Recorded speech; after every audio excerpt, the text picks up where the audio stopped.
దేవాలయం, రారాజు యేసు క్రీస్తు ఆలయం.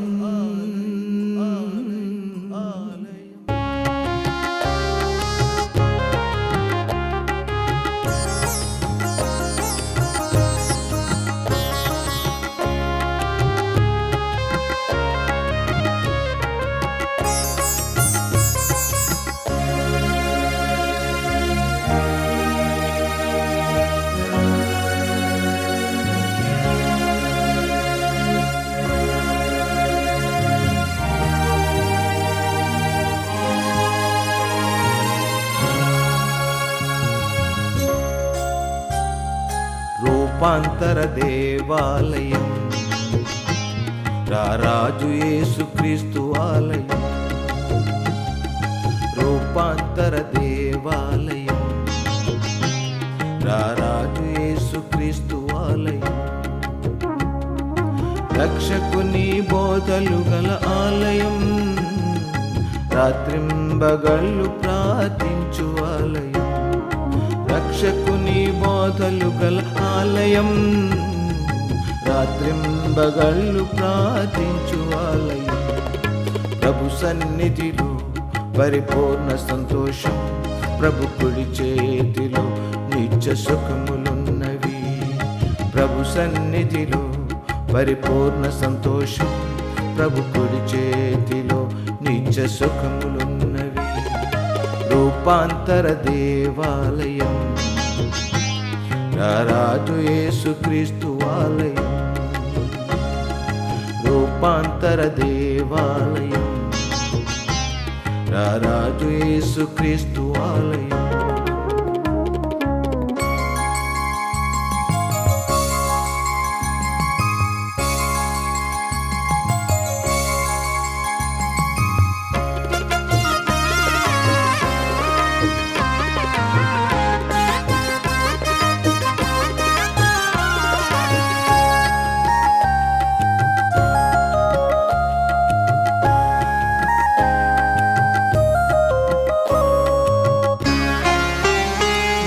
నడిబొడ్డున వెలసినది ఆలయం, నూరేళ్ల చరిత గల ఆలయం.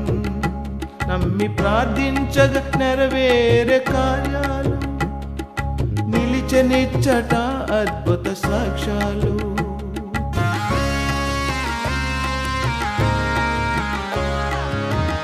నగర నడిబొడ్డున వెలసినది ఆలయం, నూరేళ్ల చరిత గల ఆలయం. నమ్మి ప్రార్థించగ నెరవేరే కార్యాలు, నిలిచనిచ్చట అద్భుత సాక్ష్యాలు. నిత్యుడేసు స్వామిని ఆరాధించండి, నిత్య జీవమిస్తు క్రీస్తునాశ్రయించండి.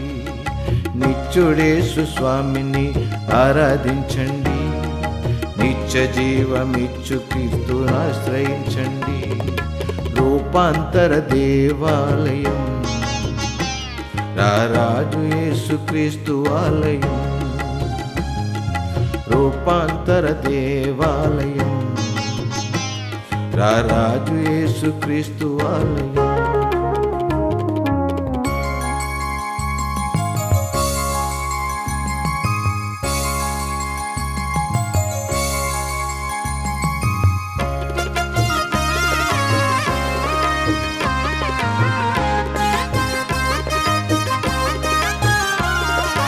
దేవుని వాక్య భాగాన్ని చదువుకుందామండి. పరిశుద్ధ గ్రంథములో నుండి ప్రవక్త ఇర్మియా వ్రాసిన గ్రంథము 33వ అధ్యాయం 15వ వచనాన్ని చదువుకుందాం. ఆ దినములలో ఆ కాలమందే నేను దావీదునకు నీతి చిగురును మొలిపించెదను. అతడు భూమి మీద నీతి న్యాయములను అనుసరించి జరిగించును. ప్రార్థన చేసుకుందాం. పరిశుద్ధుడైన మా తండ్రి, దయగల మా ప్రభు, మీ పరిశుద్ధ నామమునకై వందనాలు, స్తుతులు, స్తోత్రాలు చెల్లించుచు ఉన్నాం.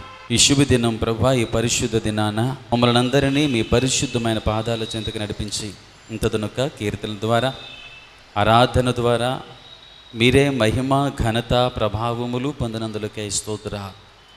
ఈ సమయంలో అల్పుడును కడుదీనుడునైన నేను మీ పక్షముగా మీ పరిశుద్ధ స్థలములో నిలవబడి మమ్మల్ని ప్రేమించి మీరు మాకు అనుగ్రహించిన నీ పరిశుద్ధ దివ్య గ్రంథములో ఉన్న సత్యాలు మేము జ్ఞాపకం చేసుకొనొచ్చు వాటిని ధ్యానిస్తూ ఉండగా మా నోటి మాటలు మా అందరి హృదయ ధ్యానములో మీ దృష్టికి అంగీకారముగా చేయమని చేరి వచ్చిన సంఘాన్ని మీరు దీవించండి. ప్రభువా, మీ మాటలు వినాలి అని మేము ఆశపడుతున్నాం.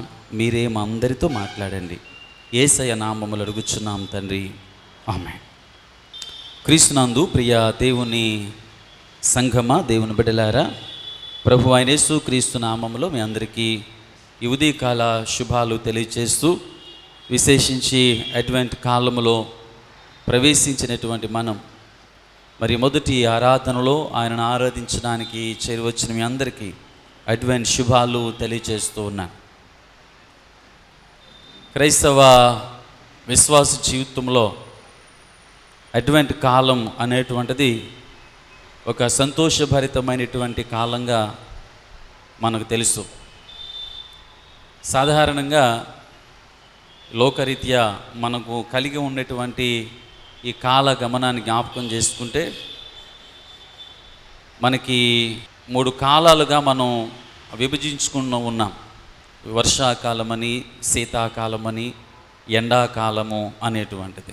అదే రీతిగా ఈ యొక్క సంవత్సరము, నూతన సంవత్సరం అనేటువంటిది ఈ క్యాలెండర్ ఎప్పటి నుంచి ప్రారంభమవుతుంది అని అంటే జాన్యువరి నెల నుండి మనము క్రొత్త సంవత్సరం ప్రారంభించుకుంటూ ఉంటాం. కానీ క్రైస్తవ విశ్వాస జీవితంలో క్రైస్తవ క్యాలెండర్ ఎప్పటి నుంచి ప్రారంభము అని అంటే అడ్వెంట్ కాలము నుంచి ప్రారంభం. మనకున్నటువంటి కాలలో అడ్వెంట్ కాలం, అడ్వెంట్ తర్వాత లెంట్ కాలమని, త్రిత్వ కాలము అని చెప్పి మనము 3 భాగాలుగా ఆనాడు పెద్దలు విభజించారు.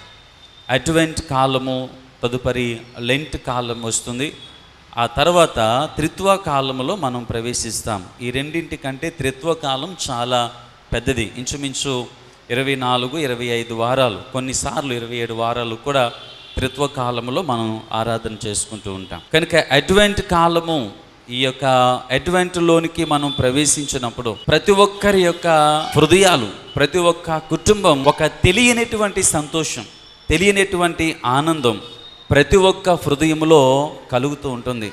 కారణం ఏంటి అని అంటే క్రిస్మస్ దినాలు మనకు వచ్చాం కనుక అడ్వెంట్ అనేటువంటి ఈ యొక్క మాట మనం జ్ఞాపకం చేసుకుంటే క్రిస్మస్కు ముందు 4 వారాలకు ముందు మొదటి ఆదివారం నుంచి అడ్వెంట్ ప్రారంభమవుతూ ఉంది. క్రిస్మస్కు ముందు ముందున్న 4 వారాలు అడ్వెంట్ వారముగాను, మరి క్రిస్మస్ దినాన్ని క్రీస్తు జన్మదిన ఆరాధనగాను, ఆ తదుపరి వారాలు క్రిస్మస్ తరువాతి ఆదివారంగా మనం ఆరాధిస్తూ ఉంటాం. కనుక ఈరోజు ఈ అడ్వెంట్లో ఇంచుమించుగా నవంబర్ 30వ తారీఖుకి అటు ఇటుగా ఉండేటువంటి వచ్చే ఆదివారం నుండి అడ్వెంట్ కాలం ప్రారంభమవుతుంది. అంటే అక్కడి నుంచి 4 వారాలు క్రిస్మస్కి ముందుగా ఉంటాయి. కనుక అడ్వెంట్ ఈ కాలం క్రిస్మస్కి 4 వారాలు ఉండేటువంటి ఈ కాలాన్ని అడ్వెంట్ కాలముగా మనం పిలుస్తాం. అడ్వెంట్ అనేటువంటి మాటకు దీని యొక్క అర్థం ఏంటి అని అంటే ఆగమనము లేక రాక అని అర్థం. ఆగమనము లేక రాక. ఏమిటి రాక? ఎవరి రాక? అడ్వెంట్ కాలము అనేటువంటిది దేనిని సూచిస్తుంది అని అంటే క్రీస్తు ప్రభు యొక్క మొదటి రాకడను ఇది తెలియపరుస్తూ ఉంది. యేసు క్రీస్తు ప్రభు యొక్క మొదటి రాకడను ఇది తెలియచేస్తూ ఉంది. కనుక యేసు ప్రభు వారు ఇంచుమించు 2000 సంవత్సరాలకు పైబడే క్రితం ఈ లోకానికి బాలుడుగా ఉద్భవించాడు. కనుక ఆనాటి నుండి మనము క్రీస్తు ప్రభు యొక్క మొదటి రాకడను జ్ఞాపకం చేసుకుంటూనే ఉన్నాం. ఈ అడ్వెంట్లో ఉండేటువంటి ఈ ప్రత్యేకత ఏంటి అని అంటే ఈ అడ్వెంట్ కాలంలో అనగా క్రీస్తు ప్రభు యొక్క మొదటి రాకడను జ్ఞాపకం చేసుకుంటూ క్రీస్తు ప్రభు యొక్క 2వ రాకడ కొరకై మనము సిద్ధపాటు కలిగి ఉండాలి. మొదటి రాకను జ్ఞాపకం చేసుకుంటూ 2వ రాకడ కొరకై సిద్ధపాటు కలిగి ఉండాలి అనేటువంటిదే ఈ అడ్వెంట్లో మనకిచ్చేటువంటి సందేశం. కనుక ఈ దినాన్న మనము జాగ్రత్తగా జ్ఞాపకం చేసుకుంటే ఈరోజు చదువుబడినటువంటి వాక్య భాగంలో ఉన్న సత్యాలు మనం గమనిస్తే దానికి ముందుగా ఈ అడ్వెంట్ కాలానికి చాలా మరి పాశ్చాత్య దేశాలలో చాలా విశేషమైనటువంటి ప్రాధాన్యతనిస్తూ ఉంటారు. అందులో మనం గమనిస్తే వారానికి ఒక క్యాండిల్ ప్రత్యేకించి వెలిగిస్తారట. వారానికి ఒక ప్రత్యేకమైనటువంటి క్యాండిల్ వెలిగిస్తారు. కొన్ని చోట్ల అయితే 4 వారాలకి సరిపడినటువంటి క్యాండిల్స్ను ఒక దీప వృక్షము కింద దానిని తయారు చేసి దాని మీద క్యాండిల్స్ పెట్టి మధ్యలో ఒక క్యాండిల్ను వైట్ క్యాండిల్ను పెడతారు. అంటే ముందు చుట్టూ ఉన్నటువంటి క్యాండిల్స్ మధ్యలో ఉన్నటువంటి క్యాండిల్ దేనికో సాదృశ్యం అనగా ప్రభు అయినటువంటి యేసు క్రీస్తు వారికి సాదృశ్యం. చీకటిలో ఉండేటువంటి వారి యొక్క బ్రతుకులను వెలిగించడానికి లోకానికి వెలుగుగా వచ్చినటువంటి యేసు క్రీస్తు ప్రభువుకు సాదృశ్యంగా దానిని మనం చూస్తూ ఉంటాం. కనుక ఇక్కడ గమనిస్తే మరి ఈరోజు ఈ అడ్వెంట్ కాలంలో మరి అనేకమైనటువంటి విషయాలు అడ్వెంట్లో మనం జ్ఞాపకం చేసుకుంటూ ఉంటాం. అయితే క్లుప్తంగా ఈరోజు చదవబడినటువంటి వాక్య భాగంలో ఉన్నటువంటి కొన్ని ప్రాముఖ్యమైనటువంటి సత్యాలు ఇది మీకు జ్ఞాపకం చేయాలని ఆశపడుతూ ఉన్నాను. అడ్వెంట్ అనగా క్రీస్తు ప్రభు యొక్క మొదటి రాకడ. మొదటి రాకడను చవిచూచినటువంటి మనము, మొదటి రాకడను అనుభవించినటువంటి మనము రెండవ రాకడ కొరకై మనము ఎదురు చూచేటువంటి వారముగా, సిద్ధపాటు కలిగినటువంటి వారముగా ఉండాలి అనేది దేవుని యొక్క ఉద్దేశముగా మనం చూస్తూ ఉన్నాం. ఈరోజు వాక్య భాగంలో చూస్తే పాత నిబంధన పాఠ్యభాగం ఇర్మియా గ్రంథం 33వ అధ్యాయం 14వ వచనం నుండి 18వ వచనం వరకు ఉన్నటువంటి వాక్య భాగాన్ని చదువుగా విన్నాం. ఈ పాత నిబంధనలో యేసు క్రీస్తు ప్రభు యొక్క రాకడను కూర్చునేటువంటి ప్రవచనం ఈ పాత నిబంధనలో మనం చూస్తూ ఉన్నాం. పత్రిక పాఠ్యభాగము కొలస్సీ పత్రిక 1వ అధ్యాయం మనం చదువుకున్నాం. ఆ వాక్య భాగంలో యేసు క్రీస్తు ప్రభు యొక్క రాకడ యొక్క ఉద్దేశాన్ని పౌలు భక్తుడు జ్ఞాపకం చేశాడు. పాత నిబంధనలో గమనిస్తే ప్రభు యొక్క రాకడను కూర్చునేటువంటి ప్రవచనాన్ని కూర్చి ఇందులో చూస్తే అక్కడ యేసుక్రీస్తు ప్రభు యొక్క రాకడ యొక్క ఉద్దేశాన్ని మనం చూస్తూ ఉన్నాం. సువార్త పాఠ్యభాగంలో మనం గమనిస్తే యేసు ప్రభు వారు తన ప్రజలకు ఇచ్చేటువంటి ఒక అభయాన్ని గూర్చి క్రీస్తు ప్రభు యొక్క రాకను గూర్చినటువంటి సందేశాన్ని అందించేటువంటి సాధనాన్ని గూర్చి అక్కడ సువార్త పాఠ్యభాగంలో మనం గమనిస్తూ ఉన్నాం. కనుక 3 లేఖన భాగాలు జాగ్రత్తగా మనం గమనిస్తే ఇర్మియా ప్రవక్త ద్వారా దేవుడిచ్చేటువంటి సందేశం. ఇర్మియాను దేవుడు పిలిచాడు. అప్పటి యొక్క పరిస్థితులు, ఇజ్రాయేలు యొక్క పరిస్థితులు, అక్కడున్నటువంటి దుర్భరమైనటువంటి పరిస్థితుల్లో ఉంటూ ఉండగా వారిని వారి జీవితంలో దేవుడు జరిగించబోయేటువంటి ఒక గొప్ప బృహత్తరమైనటువంటి కార్యాన్ని గూర్చి ఇర్మియాకు తెలియపరుస్తూ ఉన్నాడు. ఇర్మియాను పిలిచి ఇర్మియా ద్వారా దేవుడు తన ప్రజలకు ఇచ్చినటువంటి సందేశం ఏంటి అని అంటే, ఇజ్రాయేలు వంశస్థులను గూర్చియు యూదా వంశస్థులను గూర్చియు నేను చెప్పిన మంచి మాట నెరవేర్చు దినమో వచ్చుచున్నది. ఏమిటా మాట అనంటే, ఆ దినములలో ఆ కాలమందే నేను దావీదునకు నీతి చిగురును మొలిపించెదను. నేను దావీదునకు నీతి చిగురును మొలిపించెదను. ఇక్కడ ఇర్మియా ప్రవక్త ద్వారా దేవుడు తన ప్రజలను ఉద్దేశించి కష్టములో అప్పటికే నలిగినటువంటి హృదయాలు, నలిగినటువంటి జీవితాలలో, అనుభవాలలో ఉండేటువంటి తన ప్రజల యొక్క జీవితంలో, అంధకారమైనటువంటి పరిస్థితుల్లో ఉన్న తన ప్రజల యొక్క జీవితాలలో ఒక నూతనమైనటువంటి వెలుగు వారు పొందుకోబోతున్నారు. ఒక నూతనమైనటువంటి జీవితాన్ని, సంతోషాన్ని వారు పొందుకోబోతున్నారనేటువంటి సత్యాన్ని ఇర్మియా ప్రవక్త ద్వారా దేవుడు తెలియపరుస్తూ ఉన్నాడు.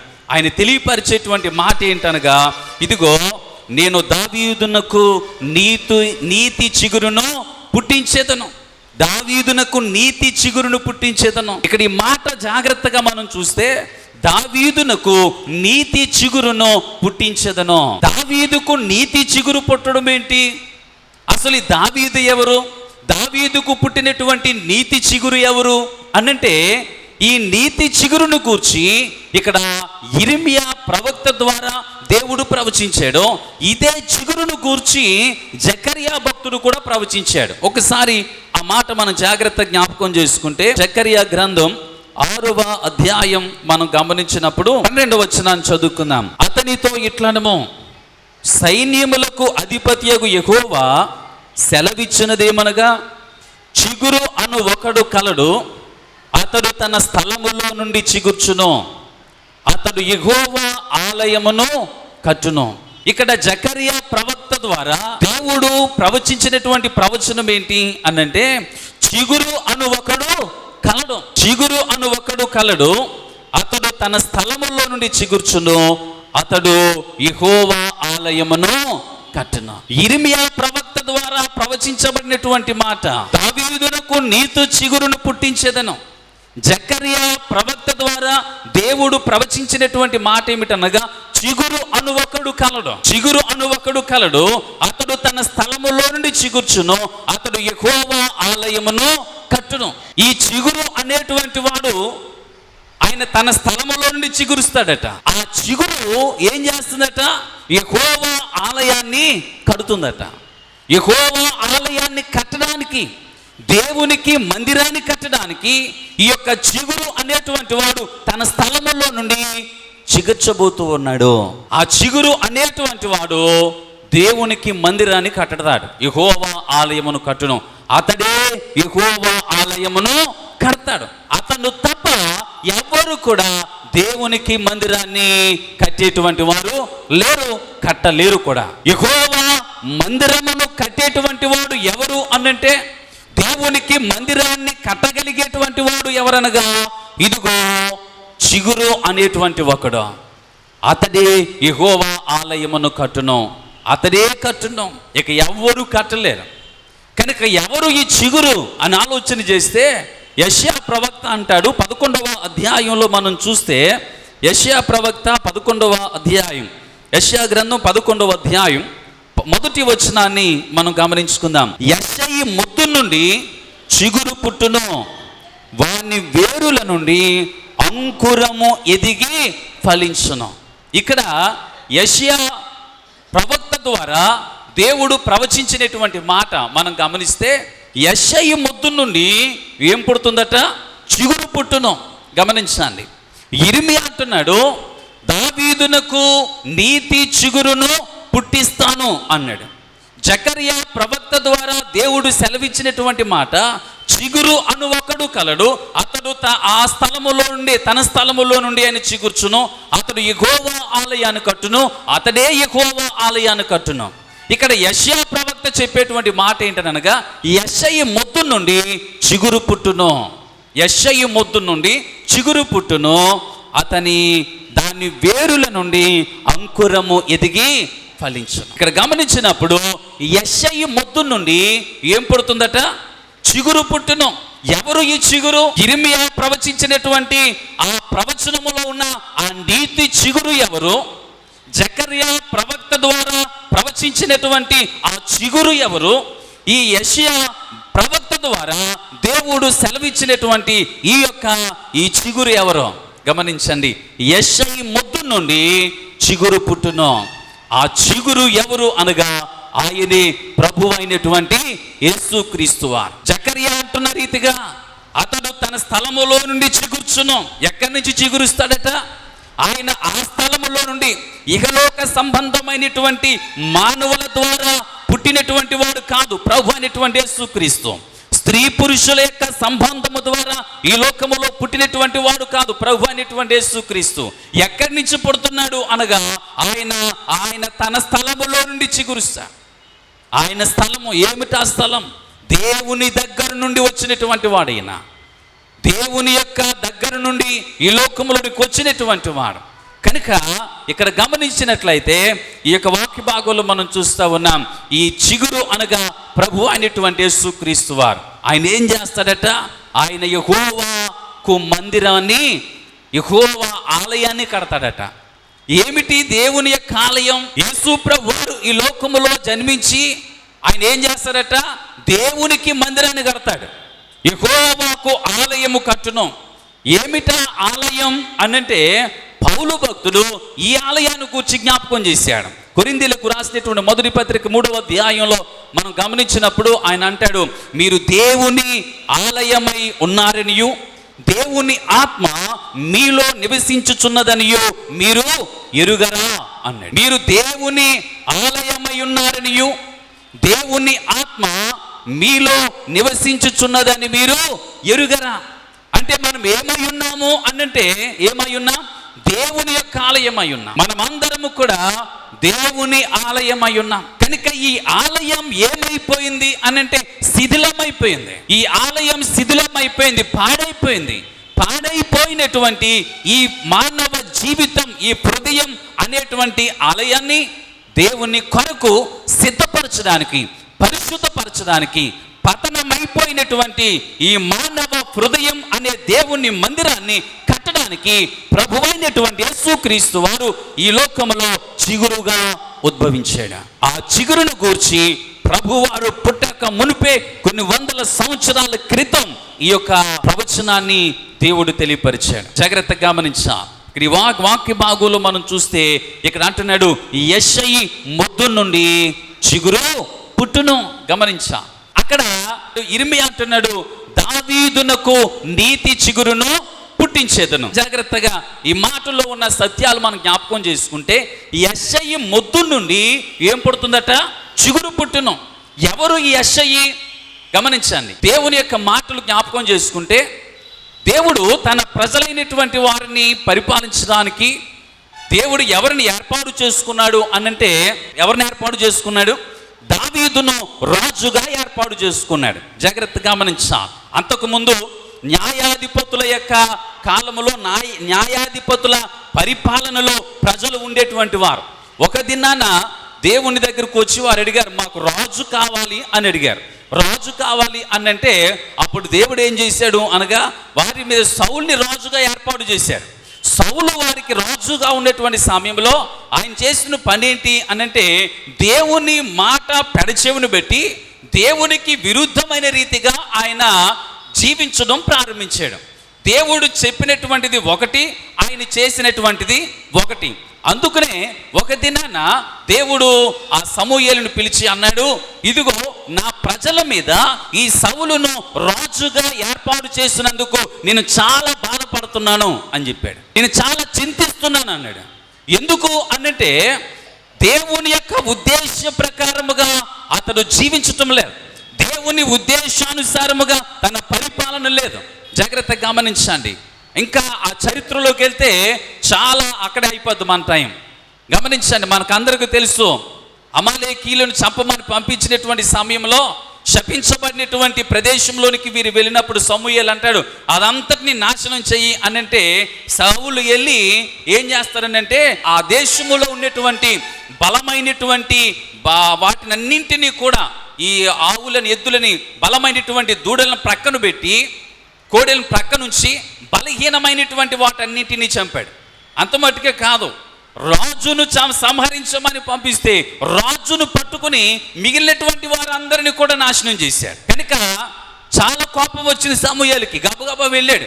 వెళ్ళిన తర్వాత సౌలు ఎదురొస్తే ఆయన అంటున్నాడు, ఇదిగో నేను చెప్పిందేంటి, దేవుడు నీతో చెప్పిందేంటి, నువ్వేం చేసావు, నీకు చెప్పిందేంటి, నువ్వు చేసిందేంటి అనంటే ఆయన అంటాడు, ఇదిగో నేను చెప్పిన ప్రకారంగా అన్ని నాశనం చేశాను అనంటే నాకు వినబడుతున్న ఆ అరుపులు కేకలు ఎక్కడివి అని అంటాడు. అప్పుడు అంటాడు, ఇదిగో దేవునికి బలి ఇవ్వడం కోసం అవన్నీ సమకూర్చి పెట్టాను. తనను తను సమర్థించుకుంటూ ఉన్నాడు. కొన్నిసార్లు మనం చేసేటువంటి పనులను మనం సమర్థించుకుంటూ ఉంటాం.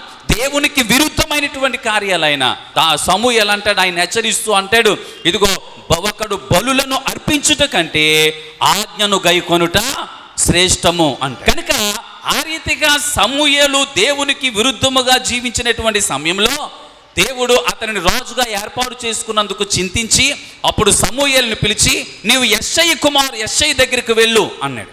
నీవు యెషయి దగ్గరికి వెళ్ళు, యెషయి కుమారులో ఒకరిని నేను రాజుగా ఏర్పాటు చేసుకున్నాను అని చెప్పాడు.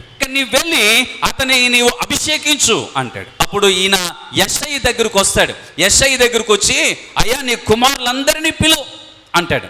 ఎందుకనగా నీ కుమారులలో ఒకరిని దేవుడు రాజుగా ఏర్పాటు చేసుకోబోతున్నాడు గనక నీ కుమారులను పిలువు అని చెప్పినప్పుడు ఆ కుమారులందరినీ పిలిచాడు.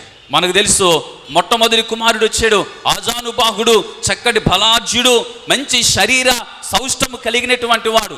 సమూయేలు ఆయన చూచి అనుకున్నాడట, దేవుడు ఎంత గొప్పవాడు, రాజుకు ఉండగదగినటువంటి రీతిగా ఆజానుబాహుణ్ణి చక్కగా ఎన్నుకున్నాడు అని అనుకున్నాడు. ఇతడే దేవుడు ఏర్పాటు చేసుకునేటువంటి రాజు అని అనుకున్నాడు. అప్పుడు దేవుడు అన్నాడు, అయ్యా ఇతన్ని కాదు, ఇతను ప్రక్కన పెట్టు అన్నాడు. రెండో వాడు వచ్చాడు, ప్రక్కన పెట్టు. మూడో వాడు వచ్చాడు, ప్రక్కన పెట్టు. ఇలాగ అందరూ అయిపోయారు. అందరూ అయిపోయిన తర్వాత దేవుడు అంటాడు, ఒక్కొక్కరిని ప్రక్కన పెట్టు, ఈయన కాదు, ఈయన కాదు, ఈయన కాదు.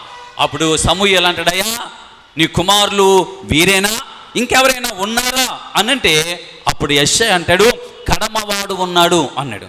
వాడు చిన్నవాడు, అరణ్యములో గొర్రెలను కాచుకుంటున్నాడు అని చెప్పాడు.